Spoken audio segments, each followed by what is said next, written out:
Assalamualaikum warahmatullahi wabarakatuh. Tetap semangat.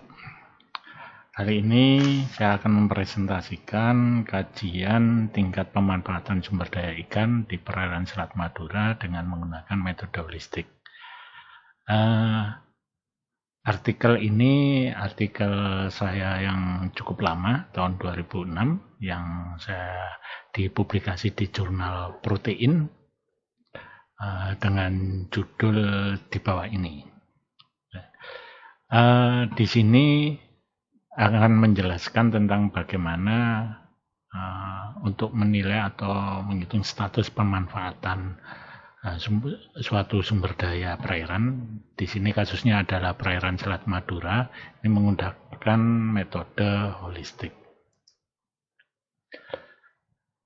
Berdasarkan karakteristik sumber daya, faktor oceanografi dan status pemanfaatan, ini potensi perikanan sumber daya laut di Jawa Timur ini bisa dikelompokkan menjadi 4 area.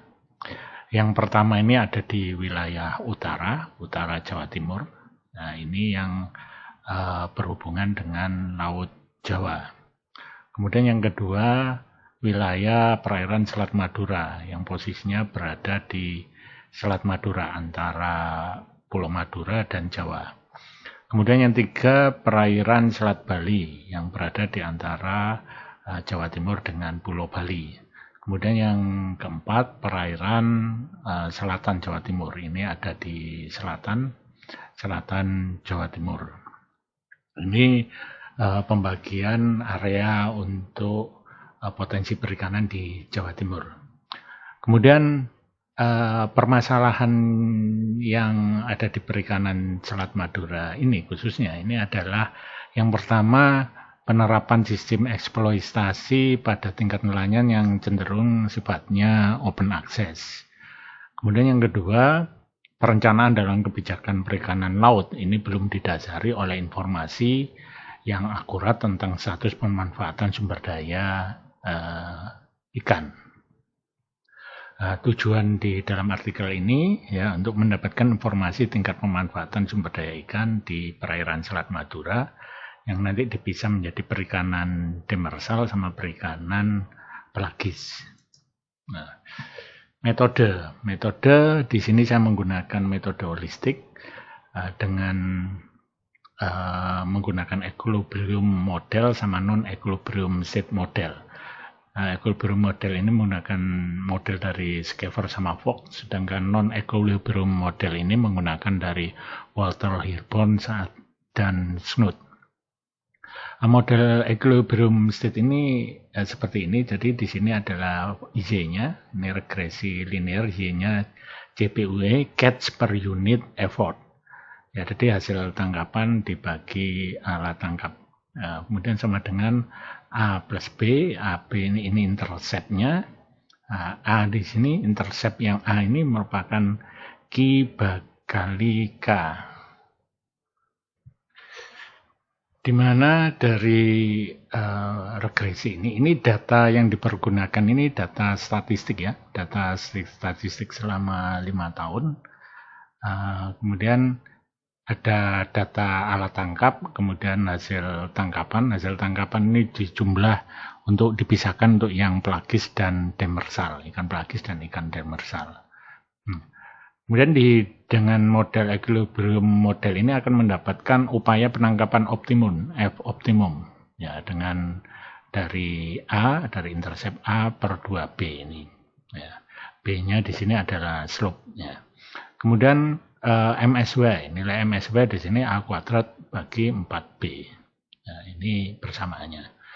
Kemudian yang kedua dengan model non-equilibrium state model, ini menggunakan persamaan regresi multilinear. Jadi di sini persamaan ini dijabarkan menjadi ini, Y sama dengan A kali X1, B2 kali X2, plus B3 kali X3. Di sini Y-nya ini O T plus 1 tahun ke tahun plus 1 dan U tahun T, kemudian X1 UT, X2 UT kuadrat, X3 UT kali E. Nah, dan B ini sama dengan R. R nanti di dalam model equilibrium ini akan didapat RQ dan K. RQ dan K di sini adalah laju pertumbuhan intrinsik, koefisien penangkapan, dan daya dukung maksimum perairan. Jadi di dalam model ini akan didapatkan ini E optimum, C optimum, sama ini RQ dan K ini. Nah, sedangkan untuk didapatkan penangkapan optimum CE itu dari ini R kali K bagi 4. Kemudian effort E optimum R bagi 2Q, dan CPUE optimum Q kali K bagi 2, dan stok biomas pada kondisi keseimbangan K bagi 2. Ini model non-equilibrium state. Ini analisisnya di awal sebelum menghitung status pemanfaatan ini dilakukan konversi dulu. Jadi dari data statistik ini dikelompokkan, pertama dikelompokkan dipisah antara ikan pelagis dan demersal. Kemudian di sini dilakukan konversi. Konversi ini, konversi alat dilakukan dengan membandingkan nilai hasil tangkapan persatuan usaha alat lain ke dalam alat standar. Nah, bagaimana alat standar?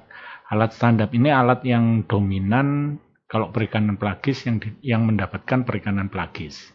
Nah, jadi di sini didapatkan untuk ikan perikanan pelagis ini yang menjadi alat standar pursin. Jadi nanti akan dikonversikan ke pursin. Nah, catch per unit effort ini menggunakan satuan per trip ya. Jadi satuannya trip bukan alat. Kemudian data yang digunakan ini 95 sampai 2003. Nah, kemudian di sini akan dikonversi. Konversi ini tujuannya untuk kita tidak bisa menyamakan satu alat dengan alat lain yang berbeda. Jadi ini untuk menyetarakan satu pursin ini kalau dibandingkan payang untuk perikanan pelagis ini berapa kalinya. Dan di sini didapatkan bahwa satu unit pursin ini setara dengan 4,77 payang. Kemudian satu unit pursin untuk perikanan tangkap pelagis ya ini setara dengan 18,12 unit dogol.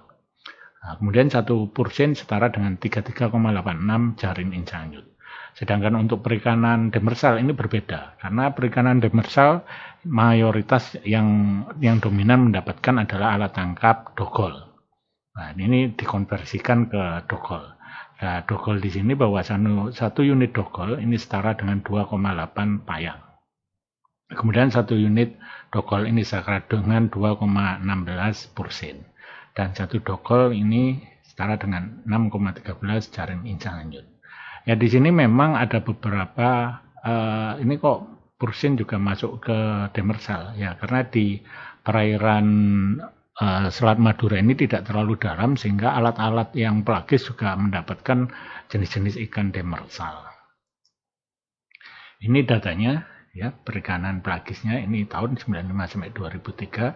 Ini tripnya ini cat satuannya ton, jadi U ini cat CPUE ini U, jadi ton hasil tangkapan per trip.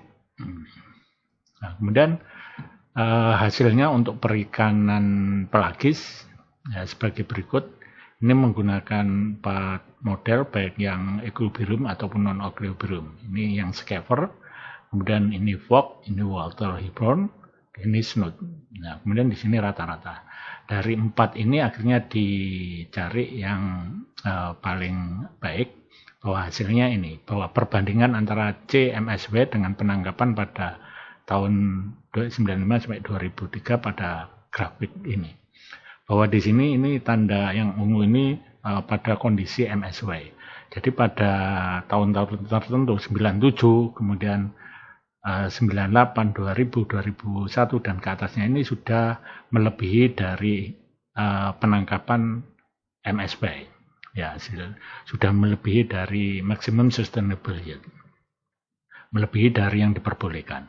Dan di sini E optimumnya ini E optimum 461.385,9 trip per tahun. Sedangkan hasil tangkapnya 46.500 ton per tahun. Ya, itu. Kemudian ini untuk perikanan demersal. Demersal hasilnya bahwa ini tripnya ya, alat tangkap, kemudian ini demersal Kemudian ini catch per unit effortnya. Nah, kemudian hasil dari analisis dengan beberapa metode itu dalam tabel ini, ya. Ini yang Fox, Schaeffer, Fox, Walter-Liebert. Nah, kemudian ini rata-rata. Ya. Kemudian di sini dicari yang paling baik. Yang paling baik ini cenderung membentuk grafik kurva normal. Nah, itu jika digrafikkan. Nah, ini hasilnya bahwa untuk yang demersal ini, ya, yang C optimum itu 758.962 trip per tahun. Sedangkan untuk produksinya 24.999 ton per tahun. Jadi ini pada kondisi MSW-nya dan terjadi kelebihan mulai 2001. 2002 dan 2003 ini sudah kelebihan tangkap. Ya. Kemudian kesimpulannya bahwa pertama hasil estimasi perikanan pelagis di perairan Selat Madura mendapatkan optimum, ya, 461.385 trip per tahun. Kemudian total hasil tangkap untuk CMSW-nya 46.500 ton per tahun. Dan indikasi terjadinya overfishing ini sudah terjadi sejak 97. Kemudian untuk perikanan demersal untuk di Selat Madura ini optimumnya ini 758.962 trip per tahun. Ini setara dengan dogol, ya, kalau pelagis tadi pursen. Dan total produksi CMSW-nya ini 24.999 ton per tahun. Dan kondisi overfishing terjadi sejak 2001. Terima kasih. Assalamualaikum warahmatullahi wabarakatuh.